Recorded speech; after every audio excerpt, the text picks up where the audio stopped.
नमस्कार। ज्योतिष के इस कार्यक्रम में आपका स्वागत है। आज हम जिस विषय पर चर्चा करने जा रहे हैं वो है सर्वजन अवनीश योग।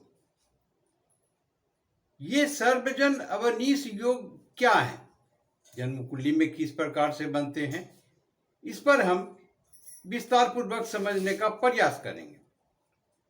सर्वप्रथम सर्वजन अवनीश योग उसे कहते हैं जो सार्वजनिक तौर पर लोगों की भलाई करते हैं, किसी संस्था के माध्यम से या एनजीओ के माध्यम से या स्वयं लोगों की भलाई के लिए। तो ऐसे लोगों को ही सर्वजन हितैषी कह सकते हैं। तो ऐसे लोग जिनकी जन्म कुंडली में ये योग बनते हैं वो कैसे होते हैं? तो उनका संपूर्ण जीवन राजा के समान ही व्यतीत होते हैं। कहें तो जो लोगों की भलाई करते हैं, दान पुण्य की काम करते हैं, तो ऐसे लोगों को तो सामान्यतः पूजनीय कहे जाते हैं, लोग उनका सम्मान आदर करते हैं। तो जन्म कुंडली में ये योग कैसे बनते हैं इसे भी समझेंगे, परंतु आगे बढ़ें इससे पहले ये जान लें कि मनुष्य 3 प्रकार के होते हैं।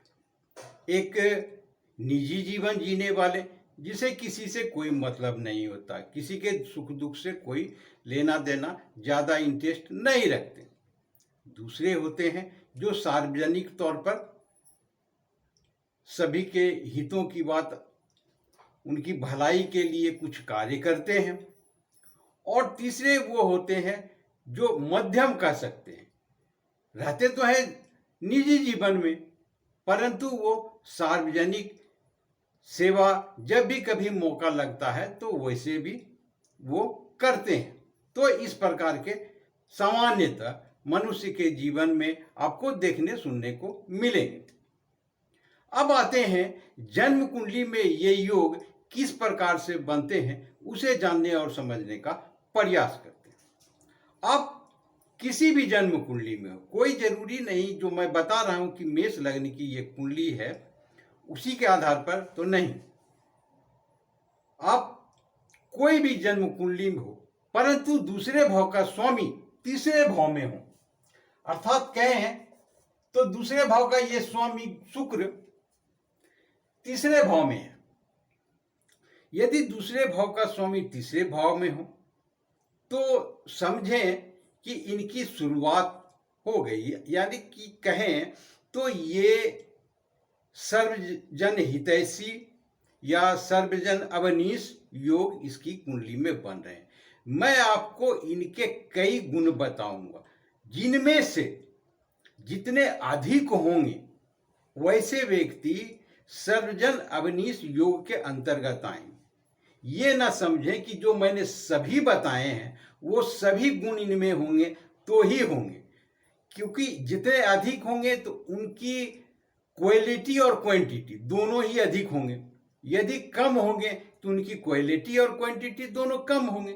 इस आधार पर हम इस जन्म कुंडली में इसका विश्लेषण कर रहे हैं। तो सर्वप्रथम दूसरे भाव का स्वामी तीसरे भाव में स्थित हो, तीसरे भाव में शुभ ग्रह की राशि हो, जैसे मिथुन राशि है, बुध की राशि है, तो ये योग की शुरुआत हो गई। ऐसे व्यक्ति इस योग के अंतर्गत आएंगे। दूसरा, इन ग्रहों के साथ दूसरे भाव के स्वामी तीसरे भाव में हो और इनके साथ पुरुष ग्रह हो। कौन कौन से? सूर्य, मंगल और गुरु। इनमें से कोई भी एक ग्रह इनके साथ हो तो ये और बलिष्ठ हो जाएंगे। नंबर 3, यदि सूर्य जन्म कुंडली में स्वराशि के हों, मित्र राशि के हों, शुभ राशि में हों या उच्च राशि के हों। यदि ये स्थितियां बन रही है तो इनको और भी अधिक बल मिलते हैं। जैसे शुभ राशि कहें तो 4 नंबर, चौथे नंबर पर बनते हैं, दूसरे में भी बनते हैं, चौथे में बनते हैं, पांचवें में स्वयं की राशि हो गई, सप्तम भाव में,